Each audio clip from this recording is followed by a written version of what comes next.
আমরা 21st সেঞ্চুরিতে বসবাস করছি, কিন্তু কলকাতার আরজিকর মেডিকেল হসপিটালে একজন কর্তব্যরতা মহিলা ডাক্তারের সাথে যে পাশবিক নির্যাতন এবং যে নৃশংসতার সাথে ওনার এই জঘন্য rarest of the rarest case আমরা যেটাকে বলি, যেটা সংঘটিত হয়েছে, সেটার আমরা তীব্র প্রতিবাদ এবং নিন্দা জানাই।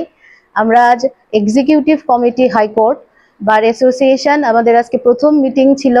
এই মিটিংয়ে আমরা সিদ্ধান্ত নিয়েছি যে আমরা প্রেস রিলিজও দিয়েছি এই বিষয়টা নিয়ে, যে আমরা এটার এই যে সভ্যতা বিরোধী এই নারকীয় জঘন্য ঘটনার আমরা তীব্র প্রতিবাদ জানাচ্ছি এবং আমরা অনুরোধ করছি যে যেন সুষ্ঠু তদন্তের মাধ্যমে দোষীদের শনাক্ত করা হয় এবং কঠোরতম শাস্তি, দৃষ্টান্তমূলক শাস্তি যেন প্রদান করা হয়।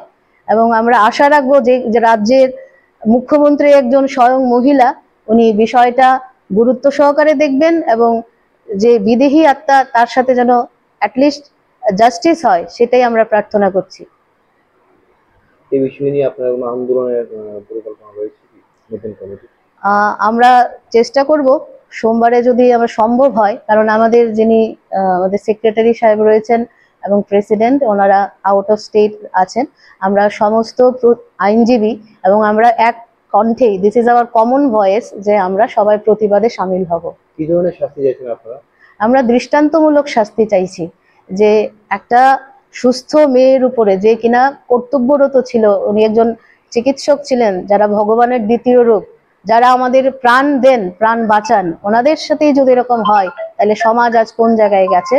সেই জন্য চূড়ান্ত শাস্তির ব্যবস্থা চাইছি এবং আমরা সেটা হাইয়েস্ট ফোরাম অফ জাস্টিস, যেটা আমরা ত্রিপুরার রাজ্যের মহামান্য হাইকোর্ট আমরা বলে জানি, সেই হাইকোর্টের এক্সিকিউটিভ কমিটির পক্ষ থেকে এটা আমাদের সবার সম্মিলিত, আপনি বলতে পারেন আমাদের কমন ভয়েস, যে আমরা দোষীদের চূড়ান্ত শাস্তি চাইছি। ধন্যবাদ।